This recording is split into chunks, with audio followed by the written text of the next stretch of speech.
حکومت کو یہ بتانا چاہ رہا ہوں کہ جو خاص طور سے شہر حیدرآباد کے اندر کئی عرصے زمانے سے کئی سالوں سے لانگ پینڈنگ ایشو ہے، جو ایشو ہے کہ نظام ملٹری کوارٹرز کے نام سے جانا جاتا ہے، جو میرے حلقہ کاروان کے اندر اور حیدرآباد پارلیمنٹ کے اندر کئی جگہ پر ہے۔ اس کے لیے میری جماعت کے صدر جناب نقیب ملت جناب بیرسٹر حسن صاحب نے کئی مرتبہ جو موجودہ سی ایم سابقہ راجشیکھر ریڈی صاحب کے دور سے لے کر جو سابقہ سی ایم صاحب کے دور میں بھی نمائندگی کرنے کے بعد اس وقت دو جیو ایشو ہوئے تھے، ایک جیو نمبر 164 اور دوسرا جیو نمبر 265 کے نام سے ایشو ہوا تھا، اور راجشیکھر ریڈی صاحب کے دور میں ریگولرائز کے لیے سروے کیا گیا تھا۔ اس کے بعد وہاں پر میمو دینے کے بعد میں سمجھتا ہوں میرے علاقے کے اندر 30% کو ریگولرائز کیا گیا تھا جو لاکھوں روپے بننے کے بعد۔ اس کے بعد 2020 کے اندر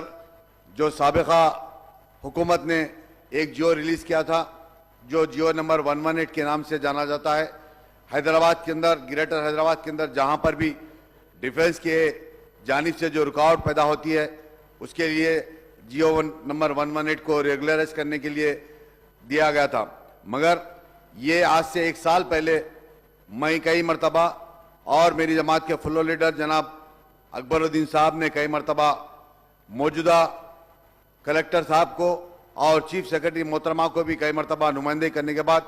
ڈیفنس کے اور ریونیو کی جانب سے جوائنٹ سروے کیا گیا۔ یہ رپورٹ آ چکی ہے، میں سمجھتا ہوں یہ کلکٹر صاحب کے پاس پینڈنگ ہے اور یہ میمو ایشو ہونے کے بعد یہ ریگولرائز کیا جاتا ہے۔ میں اس لیے بتا رہا ہوں کہ اسپیکر صاحب آپ دیکھیے میرے حلقے کے اندر جو بھی محمد لین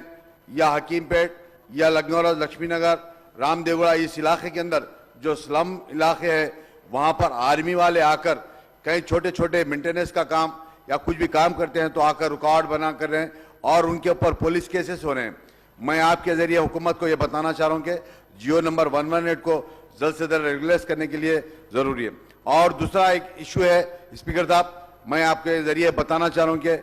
میرے حلقہ کاروان کے اندر آپ دیکھیے جو جی ایچ ایم سی کے اور واٹ ٹاورز کی جانب سے جو بڑے بڑے کام چل رہے ہیں وہاں پر یہ ٹرافک کی جانب سے ٹرافک پولیس کی جانب سے کئی ایسے ریکارڈیں پیدا کرتے جا رہے ہیں، کئی ٹینکرز کو ٹپرز کو مشنری کو روک دیا جا رہا ہے۔ اس کی وجہ سے مجھ کو بہت عوام کو کافی تکلیف کا سامنا کرنا پڑ رہا ہے۔ میں آپ کے ذریعے